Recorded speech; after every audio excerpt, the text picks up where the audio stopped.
It doesn't have to be perfect, it just has to be. I love that saying, and that's really funny because this is like my 5th attempt at a video to talk about it. So look at me practicing what we're preaching, right? It doesn't have to be perfect, it just has to be. I like that statement solely because it really does lend to the idea that everything is energy, and that energy speaks to us, and that we have plans for these energies. But what happens? So I had written down this. Okay, the energy of things wants to be out. It wants to be out there. It wants to exist. And we are the ones that bring these things into the physical. Like when you have a thought or an idea or a passion or desire, and it's like so strong you can taste it, it's palpable. And it gives you kind of like a little bit of a how do, right? Like my best explanation for this would be like artists, people who draw, because I dabbled in drawing earlier in life, and my daughter is quite the artist. And most artists that I know, the stuff that they put out, like the stuff that they want to put out, they will not put out until they are satisfied with it, until they've got their perfection on, right?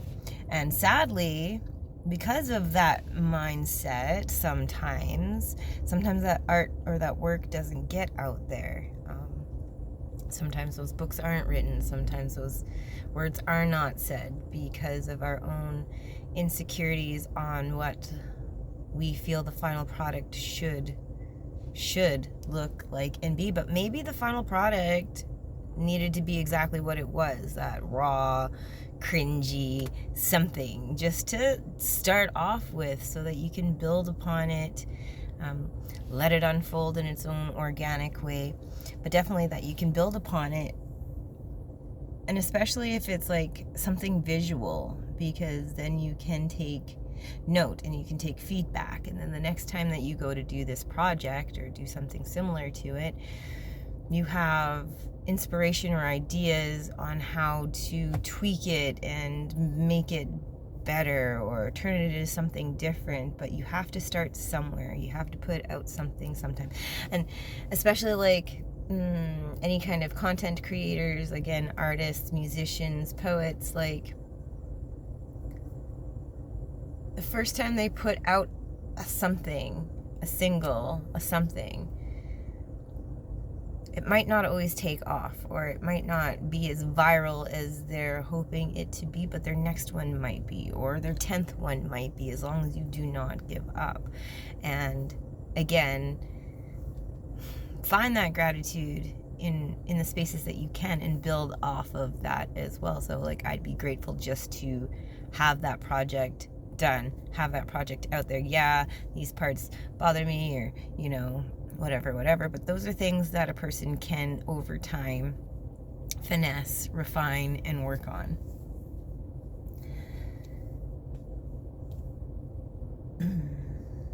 So then I had mentioned something about gratitude too, because it doesn't have to be perfect, it just has to be, and then you can work off of it. So that's how we also gain even more gratitude for things, is even if you have like nothing going on for you in life, or very little to be thankful for, at least you have something to be thankful for. We can be thankful for the fact that we just woke up. Again, we can be thankful that the sun is shining that day instead of having a cloudy day. You can be thankful that you woke up in good health and can move your body. You can be thankful that although you might not be able to afford a whole bunch of groceries, maybe you have $20 and that gets you your necessities that you need. You can be thankful for small things that you do, your family does, like dancing in the mornings, or enjoying a meal together. Laughter is something I am highly grateful for, and laughter is something you can share with pretty much anybody, and yourself on your own. So keeping in mind and in perspective all the things that you do enjoy and have going on for you that work, you can build off of that. And then anything else that comes in is extra, right? And then you can be even more grateful for this. Oh, even more grateful for that. Ooh, even more grateful for this. In the unfolding of gratitude, works the same ways. It doesn't have to be perfect. It just has to be, ooh, right? Because gratitude, you can be grateful for a jet ski, but you can be grateful for a sandwich too. Like, it doesn't have to be perfect. It just has to be. I wrote a bunch of stuff down because my brain likes to go all over the place.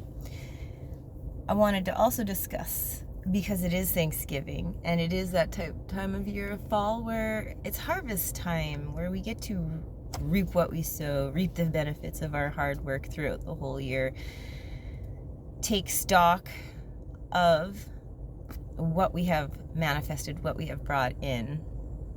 It could be physical things, physical abundance. It could be emotional abundance, spiritual abundance.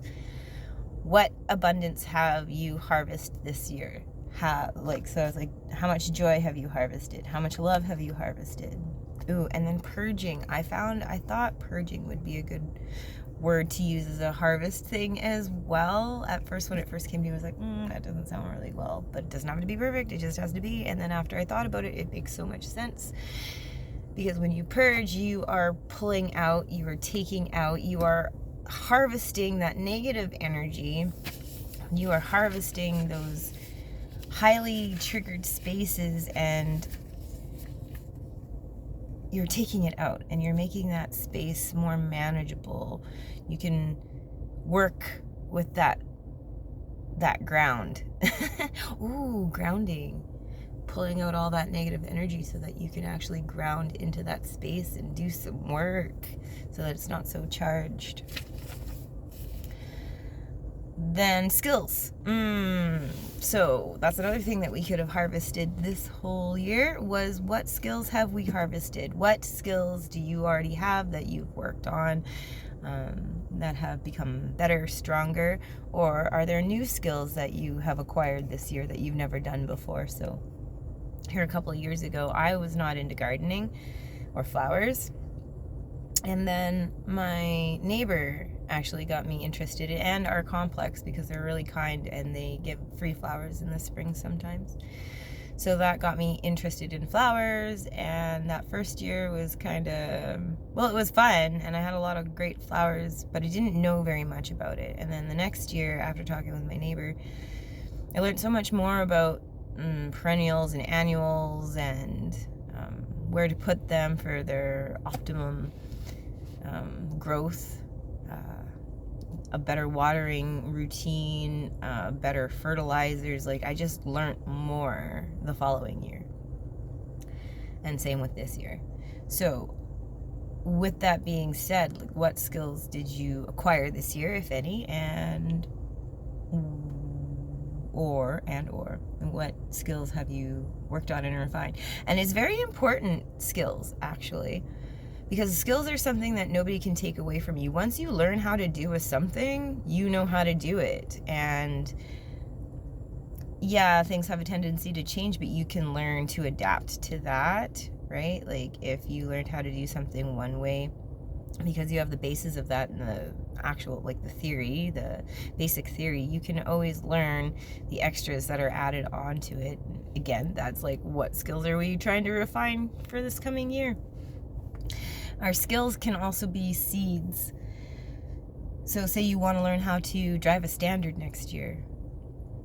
That's a seed that you can plant for skills in the new year. And the best way to reap your winter skills, or your winter seeds into skills come the spring, is to actually make that a goal and a definite plan. If it is tangible to you, if you have the means to learn how to do the things you want to do, set that up, make it a goal, and then it'll happen.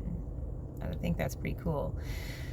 Sometimes you need a season or two to formulate what it is that you are looking to develop. And that's okay. Some of these things take time.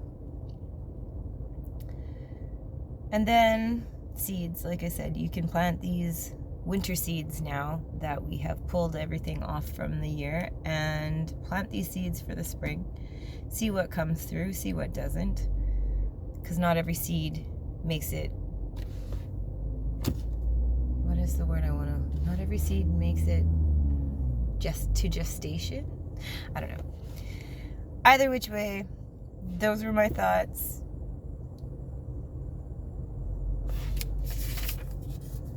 On a Thanksgiving day.